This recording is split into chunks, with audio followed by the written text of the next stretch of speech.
And what gift would a dog ask of the cats? It is enough for me to have the Lady Cleo, and to have heard her gentle words. Oh, Ruff, the visitors are here again. Oh, greetings, visitors. I guess you are ready to hear Devotion 5. As you wish.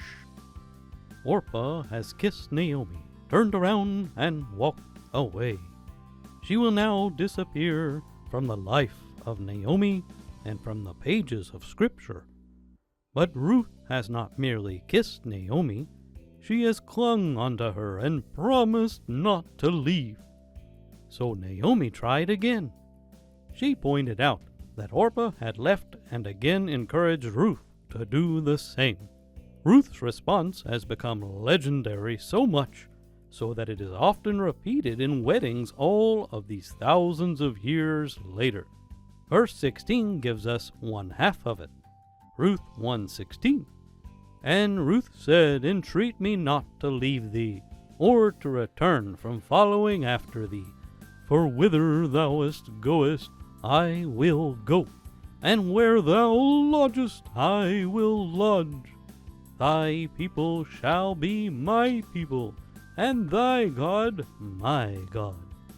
The last phrase is the really key part, and thy God my God.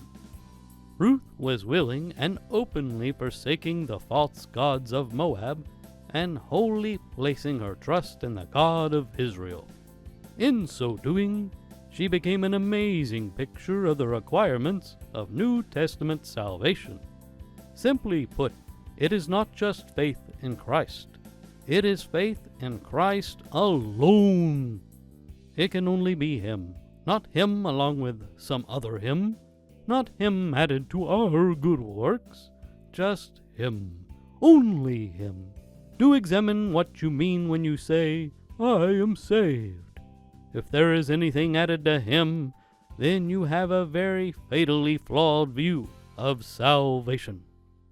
Christ alone. What a wonderful message.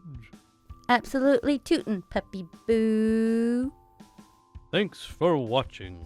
Have a blessed day.